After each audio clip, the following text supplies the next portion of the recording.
Blog Talk Radio. Hello, everyone. This is Laura Smith on Blog Talk Radio. Good evening. It is 9 o'clock p.m. here in Calgary, Alberta, Saturday night, October the 8th. I'm glad to be here. This is One Child to be a Survivor to Another. And we're on for 30 minutes, not an hour tonight. I'm just not feeling all that well. Be on for 30 minutes, and I really want to talk tonight about the inner child work that I've been doing. That's what I thought I'd do on Saturdays, because I did bump, actually cut quite a few of my shows out. I was just doing so many shows and for so long, since November 2009, and I'm just getting tired and I just need a break, and I just thought, well, that's all right. I'll cut some of my shows out, but I don't, I enjoyed doing all those shows, and I appreciate everybody who's taken the time to listen to what I've had to say. I went through, actually, I've been looking at some of the old shows and actually listening to them and going back and sort of taking a look at what my journey, right, my healing journey. And, it's amazing how many people listen to my shows. It's so humbling, and I really appreciate it. I'm grateful and thankful, because I know, everybody's time is precious, right?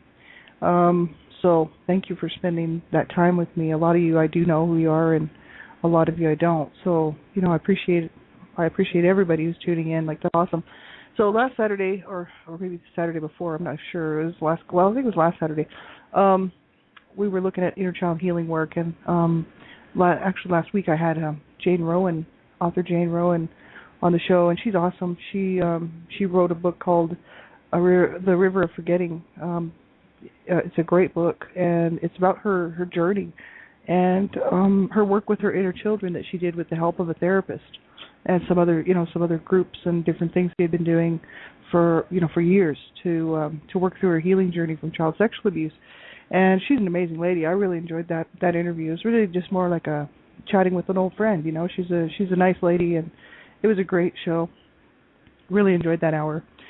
And but it's really in line with what I'm doing right now, inner child healing work. And so, I really want to kind of continue on in this and kind of just spend Saturdays talking about it. Saturday seems to be the best day for me, because I probably through the week have done some inner child healing work and looking at the process, right? So it makes sense. I was going to do this show this morning, but I was really sick, and I've actually been ill for a while now. But I caught some sort of a bug that really got a hold of me last night, and I just had a horrible night, and so I was exhausted this morning, so I missed my show. Sorry about that. For anybody who was here waiting for me, I'm sorry. I was actually really sick during the night, and then I ended up sleeping through my show. So that's unfortunate. I'm not even really feeling all that great to do this show tonight, but I didn't want to skip it, because this is important for me. I really wanted to share this with people, because I know there's so many people, so many survivors out there who are hurting and who are in a bad place, and, survivors of abuse who just have no support, feel that, there's no hope, and how can they go on, and how can you face another day, and how can you face another night? It's incredibly hard for people. I know this as a survivor myself, how hard it really is. And, sometimes, there'll be periods of time, especially in my life, can't really speak for other people, that, things be going along pretty good, and then all of a sudden, it's back down. Things are happening that aren't, maybe necessarily all that good, and before you know it, I'm sort of back seemingly to be in the same place that I always have been, which is just down and feeling like, wow, is it ever going to get any better? Am I ever going to see any better days? And really, we're responsible for creating those. We're really responsible for creating those better days, because the world pretty well won't do it for you. That's a fact. People, if you wait around for the world, if I wait around for the world to, for great things to happen in my life and the world to provide it, it's not going to happen. I have to do that. And so I realized that the responsibility was really all mine. And I realized this 4.5 years ago now. March of next year will be 5 years. I've been on my healing journey.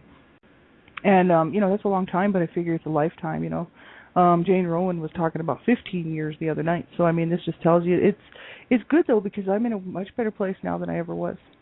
Much better. And so that's why I do these shows, because I really want to encourage other survivors, that, there's going to be bad days. There's going to be hard times.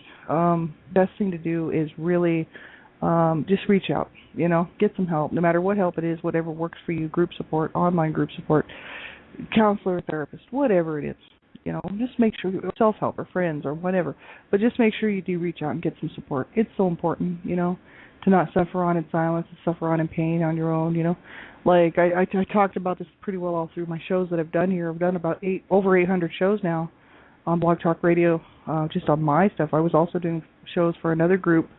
Did probably about, I don't know how many shows over there at that group, you know, hundreds. Like, you know, I've just been talking and talking and talking, but really it's just talk therapy. It's talk therapy for me, and it's working. You know what I mean? People say, oh, talk therapy doesn't really work. Well, it's worked for me. It's really helped me to make sense of things. It's helped me to, it's the same as if I was sitting in a room talking to a counselor or a therapist or a good friend or somebody who's just sitting there listening to what I have to say.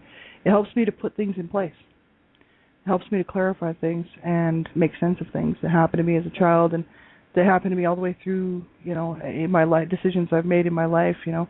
So I don't know, some people say talk therapy doesn't really work, but it's definitely helping me. I don't think it's going to be the be-all and end-all of the cure for, you know, to heal me from the abuse that I suffered as a child, but I think there's a big proponent.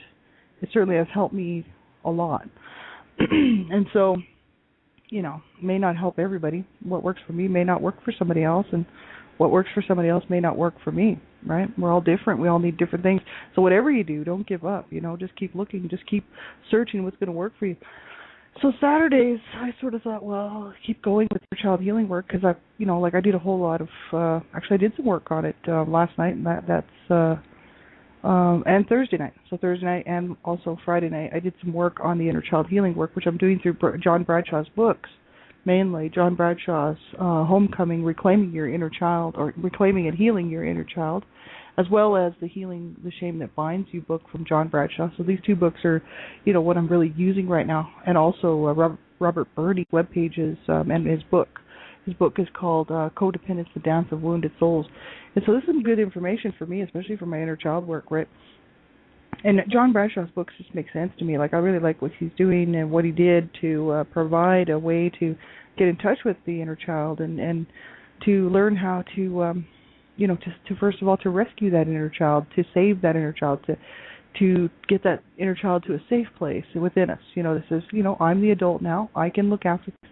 You can trust me. I believe you. You know, all these things that so many people who have recognized inner child or inner children within themselves that need help, you know, these are all the points where we were wounded as children and we're traumatized, and it sets a marker in the brain and it sort of stops you at that point, and that will be forever a traumatic experience. And you will, you know, myself, I can still remember these traumatic points in my life that actually, you know, trigger the feelings and emotions within me that I felt as a child that I could never really reconcile. I could never do anything with them, so they stayed there, and that's what eats at me all the time. Is these, you know, from being abused, from the trauma. You know, it's horrible. It's absolutely horrific. But anybody can experience this stuff who's gone through trauma. You know, PTSD and you know, PTSD type symptoms. You know, of flashbacks and just being stuck in these moments of, you know, wow, you know, am I ever going to get over this? These memories are here. What am I going to do with them? How do I feel better? You know, and so I really have been doing a lot of work with my inner children, and John Bradshaw's books are really awesome for that. And also my friend Gypsy Witch is helping me out to do visualizations and whatnot, which is really helpful, guided meditation, and that's helpful, very, very helpful. And you know, so I'm not, you know, this is all kind of self-help, but I have my good friend Gypsy Witch working with me, and some really good information from John Bradshaw, which is helping me out. But what I did I think it was last Saturday, and maybe a Saturday or couple of Saturdays ago, I did some of the beginning work, which was my inner infant, which was the process in John Bradshaw's book from Homecoming, Reclaiming and Healing Your Inner Child. And I also did the inner toddler work. So there's an inner infant, inner toddler, inner preschool, which is ages like 3 to 6 years old. There's inner school age, which is ages 6 to 13. If you have an inner child who you feel is between the ages of 6 and 13, that would be a school age child, right? Well, I talked about the inner toddler and the inner infant the last few weeks, and so now I wanted to kind of move on because I've done the work on the inner preschool inner child, right? So I've done that work, and what John Bradshaw actually suggested that we do in the book, and he also suggested that, you know, people don't do this work on your own.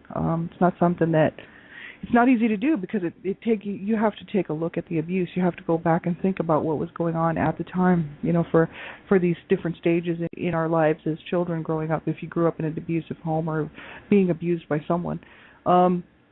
it's a painful place to be. And for many survivors, they don't want to do that. And there's a good reason why. Because it's very painful. And so many times, it's painful to think about these things and hurtful. And it's, can cause people to trigger people to back into depression or back into anything, self-sabotage, self-injuring.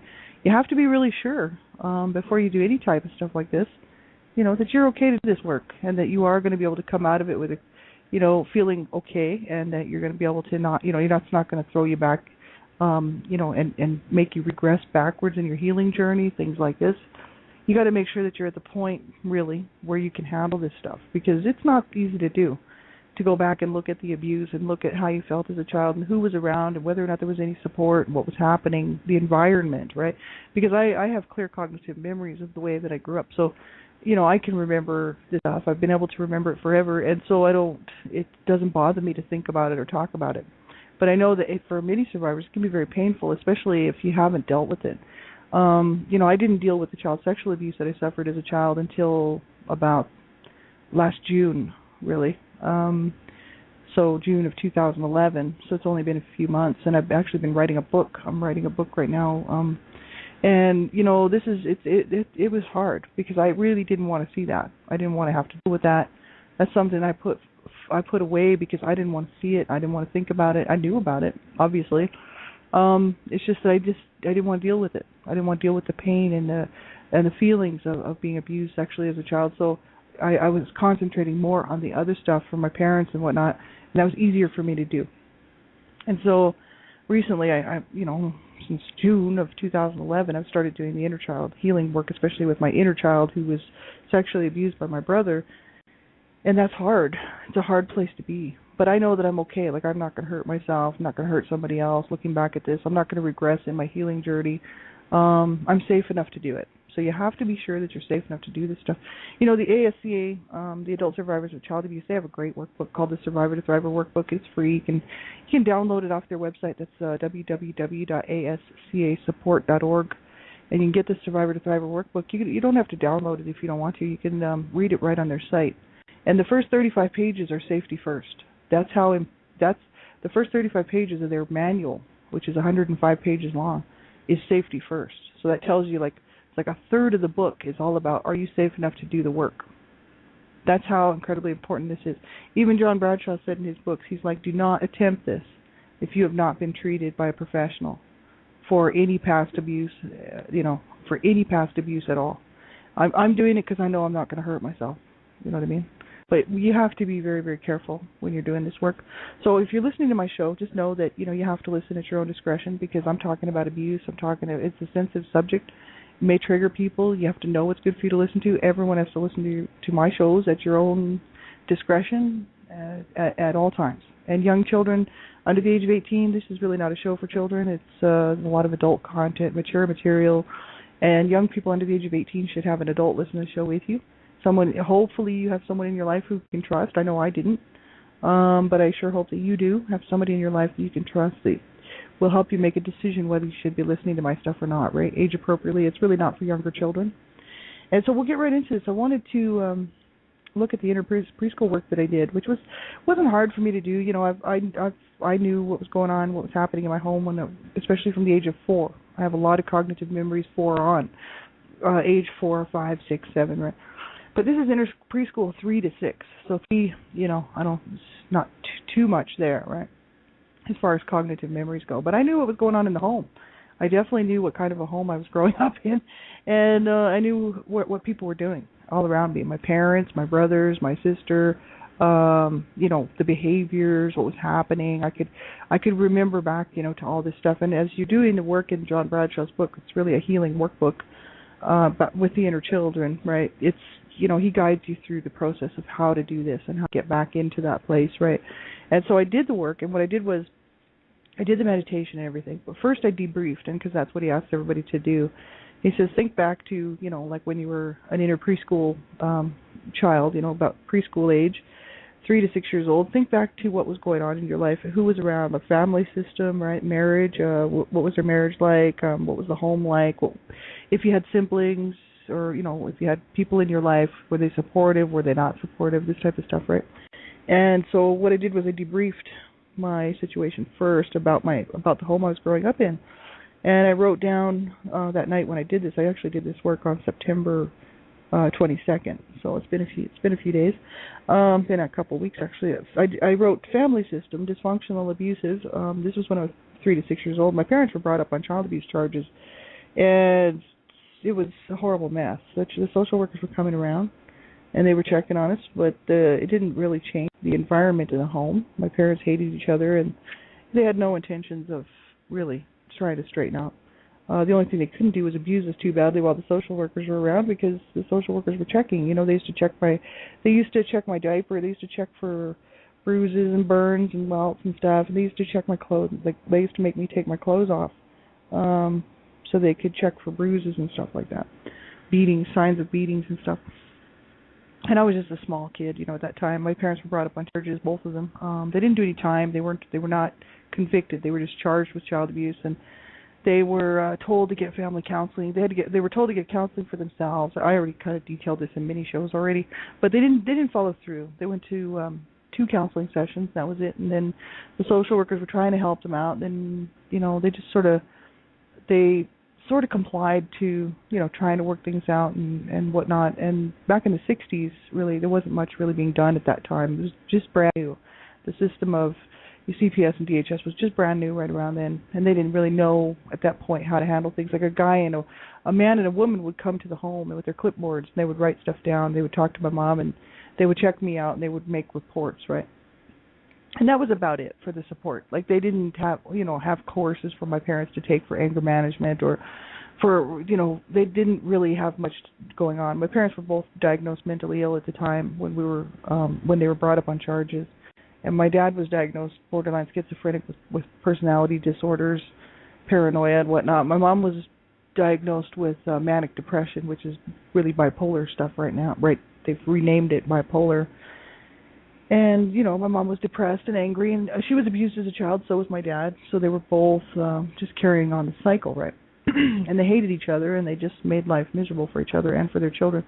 So the family system was dysfunctional, it was abusive. I wrote dad working, abusing mom, kids. This is what was happening between like the ages of 3 and 6 years old. Mom not working, abusing dad and kids. The two of them were very much abusive towards each other. My mom was not just the only one just sitting there in the corner being beaten on or whatever. My mom, like, they used to get their licks in when they could. Like, my dad would beat my mom up when he could, and my mom would also do the same to him, bash him in the head with frying pans or lamps, or whenever he wasn't looking, she'd cold cock him in the back of the head or whatever. And, this was the way they lived their life, very violent and vicious, right? And then I put marriage in shambles. My parents' marriage was in shambles by the time I came around. I was born out of rape, and I was the last child born. My mom had lost 2 babies before me, stillborn, so they were born perfectly healthy babies, but they were dead, right? And I almost died. I was actually my mom had to have a C-section at about 7 months, so I was about 2.5 months early, actually, because I was dying, she was dying, so they had to take me out. But so I made it, so I survived, and so my mother made me pay for it my whole life. And she hated all of us because we were all born out of rape after my brother, really. She had 7 children, but she would have had 10, but there was 3 stillborn. And so there would have been 10 of us, but that's because my dad just kept raping her. And the doctors told her, do not have sex. You cannot have any more children. And if you're not going to be on contraceptions, and you're not going to take contraceptive, or you're not going to try to do, to prevent pregnancies, you're going to die. And my dad just kept raping her. And even with my older brothers who were teenagers at the time, would try to get him to stay away from her and try to get him, like, physically, to force him to stay away from her. My dad would just beat my brothers up. And then he'd just rape my mother, right? That's how sick and twisted they really were. And so my mom's health was bad, no sex with dad. She was actually withholding sex because she didn't want to get pregnant and die, right?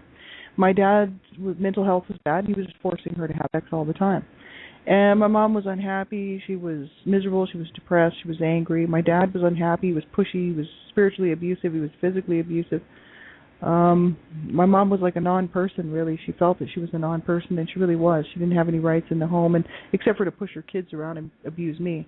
And my dad had total authority, really. I mean, he said what was good. He sold the house out from underneath my mother and all of us, and moved us. He sold the house like for, I don't know, I think $2,000 in a van, and we moved to Canada when I was about, well, I was six years old.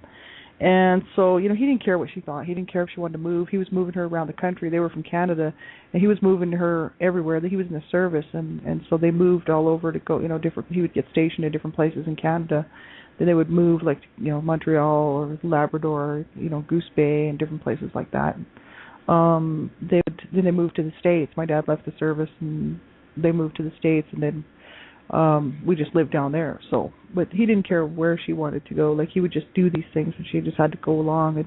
And my mom was always fighting for some control. She was always feeling like she was powerless, really. So she was always fighting for control. So she about the only thing she'd do was control me. So she used to beat on me and hurt me because she had control with that. My dad was always forcing his way with everything. This is what I remember from being a kid, right? Kids were messed up, drug abuse, criminal activity, social workers. My siblings, three of my brothers were still living at home. My brother Chess, Rob, and Howard were all living at home, and they were all various ages of teenagers and young teens. And my sister was 5 years older than me, and one of my brothers was 7 years older. And then the ages just went up like that. So there were 5 of us living in the home. 2 of my other siblings had moved out before I was born. One of my sisters was 18 years older than me, and she was married and pregnant by the time I was born. And she wanted out of the house. My dad was abusing her, and she got married at the age of 17, and she was gone. And my other brother, he left home when he was 16. He was running on the streets because of the abuse, right? And he couldn't take us with him. There was no way. Like, he couldn't even help himself, like, to survive. So, I mean, he was just like, I couldn't take you guys with me, right? You were a baby. He even told me that later on in life, So this is what happened there. And my brothers that were in the home were doing drugs and drinking and just a lot of criminal activity. My brother was in prison for a while, the one that got killed, my brother Chesley. And just a lot of craziness. There's total chaos, violent, scary. This is what I remember when I did my debriefing, right? I wrote, no one pays attention to me except bad attention. First role model, Chesley. My brother was 12 years older, good guy. Everyone loved him except my dad. Chess was our protector, sanity factor. My brother Chess was like the one who had some type of normalcy in him, even though he did time in the pen and whatnot. He actually was the good guy. And he was totally cool. And he used to tell my mother, "You're a person. Your name is Barbara." My mom would be like, I'm nobody, right? My mom was abused as a child, and she left that stupid abusive home to marry a man who would abuse her, and she was just like, I'm just nobody. My brother was like, you're not just mom, like you have a name, you're a person. Like, he was such a smart guy. He got killed when he was 19. Somebody murdered him, and for years I thought it was my dad because my dad always had it in for him. My dad had it in for all of his sons and all of his kids actually, and so. First I kind of thought maybe it was my dad or one of my other brothers that killed him, But who knows who really killed him, but later on I kind of heard it was somebody else. Like, the FBI closed it. It's a cold case. They couldn't go any further with it, but it's a real drag. He was the only one in the family that really had any brains, and, had he lived, I mean, I'd like to think things would have been a little bit different. Who knows? But he was really the good guy in the family, my first good role model. I just wrote there was no one there for me.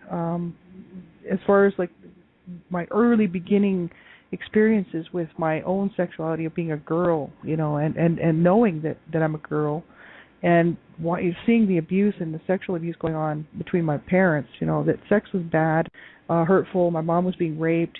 Because my dad raped my mom in front of me when I was little one time. He didn't realize I was on the couch. Actually, I think he did. He knew, but I think he thought I was sleeping because it was nighttime, and he was attacking my mother. And my mother was like, "Your daughter is on the couch right there," and he didn't care. He just wanted to get it. He just wanted to get what he wanted to get. So he raped my mother. And so this is how horrible they were. And so my parents, and they were also talking about their sexual stuff all the time. Like, my mom was always saying, "Well, your father's just raping me, and you're just a rape child." And so, to me, sex was bad. Sex was dirty. Sex was something you do when you want to hurt somebody. So this is how I grew up my preschool years, 3 to 6 years old. And then when I was 8, one of my brothers raped me and sodomized me and sexually used me. So sex to me was a bad thing, hurtful thing, something you use to hurt people, something that you don't want to have anything to do with, right? So I became a non-sex person. Like, I just became sexless. Like, even as a teenager, a lot of people called me a dyke because, I didn't dress like all the other girls.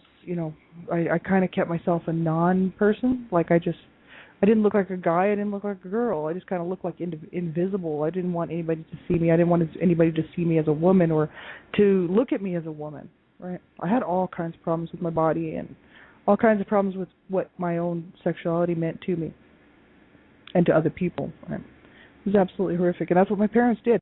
See, and people would say, "Oh, well, what's so wrong?" If people just don't realize that what abuse does to children. This is why I speak out. This is why I do what I do, because people just think it's just no big deal that parents do this stuff to their children. But really, what my parents did is, and my sibling did, is they took my life from me.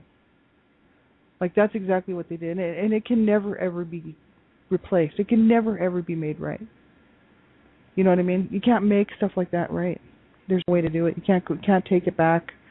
It's done, right? And so what I have to do now is learn how to feel differently about myself. You know what I mean? To feel differently about this life. But there's no amount of justification that can make up for that. You know what I mean? And so many people out here around the world just like to say, "Oh, child abuse." It's like, "Oh, you know what? If you haven't been abused, then you have no idea, and you should just sit down and shut up." You know what I mean? If you have been abused, then you know exactly what I'm talking about. You know what I mean? It's horrific, and it just never should happen. It's ridiculous that people minimize it, push it under the carpet. This is why I do what I do. Like, I'm taking a break, to be honest with you. I've been taking a break for the last couple months, but I plan on getting back into it. And what I'm doing is, I thought, even if I take 6 months and I just kind of, sort of mellow out and take a little bit of a break, because I really don't want to burn out. I'd like to be able to keep doing this for the rest of my life, and I really was feeling like I was going to burn out, and I'm exhausted, and my physical health's not that great. My sweetheart's terminally ill, and so I've got a lot of stuff going on in my mind, and I have to work. I have to have a job. Like, I'm in debt, and I need to be working. Otherwise, I'm not going to have a roof over my head. And so, I sort of had to put, some things aside, right? So I had to cut back on some of my shows, and plus I'm exhausted. But the thing is, I don't plan on ever giving up on this because, there's too many people in society that just think this is no big deal. That abuse just doesn't hurt children, that it's just discipline. Yeah, you call that discipline? You know what I mean? Like, nothing my parents did to me was discipline. Nothing my brother did to me was discipline. Raping a child, sodomizing a child, that's not discipline. Beating on a child, burning a child, calling a child a whore and names and spitting in a child's face and throwing him out the door. Like, that's what my parents did to me. Beating on me with implements. I mean, that's not discipline. That's abuse. And that's why, I can't, that's why I just can't shut up. I just have to keep going and keep writing and keep doing whatever I can to be just one more voice out here, because this is horrific, Like, I put here siblings much older. They tease me continually because that's one of the things in the debriefing for the inner preschool 3 to 6 years old was, whether or not you were teased a lot by, if you had siblings who were teasing you a lot, because that is really a form of abuse, especially when it's intense and it keeps going and going and they don't stop. It's a form of many different things, bullying and abuse and everything else. And I put siblings abusive, so there was no support, no support at all. So next Saturday, what I'll do is I'll pick up where I left off, and right here, because I want to talk about what I wrote to my inner preschool child, which is from 6 years old to or 3 years old. I'm sorry, 3 to 6 years old. Because I wrote her a letter, and then my inner child that age wrote me a letter back, and you'd be really surprised. I didn't even realize when I was writing it down what she wanted to say, because it's her voice coming out, right? So I wrote her a letter, and then I let her write me back a letter, and that's part of the process from John Bradshaw's book, Homecoming, Reclaiming and Healing Your Inner Child, right? So we'll finish this up next Saturday. But I will be on. I'll be back on Tuesday morning. Plus, I'll be on tomorrow, Mount Bethel Christian Bible Study. That's just my Bible study. I love that show. And I'll be back on Tuesday morning as well, and then some other shows next week and stuff. But, this is the weekend. I hope you take good care of yourself. Have a good weekend. Enjoy yourself, and hopefully everything's going well for you. I should be better soon. I'm really hoping on it. I got faith. So I'll just hope and that I'll be feeling better next week so I can continue to do my shows, right? Take good care of yourselves and have a great night. And don't forget, don't ever give up. Don't ever stop looking for help and looking for what's going to work for you. You know what I mean? We all survivors, we survivors of abuse, we deserve so much better. But it's not going to happen if we don't seek it out. And so make sure that you're not being abused. Make sure you get some help if you are. Reach out, get some help. Call a crisis line, whatever you have to do. If nobody's around, right, call a crisis line. Do whatever you have to do, but keep yourself here and get yourself some help, and don't ever give up, right? Have a great night, everybody. Talk to you soon.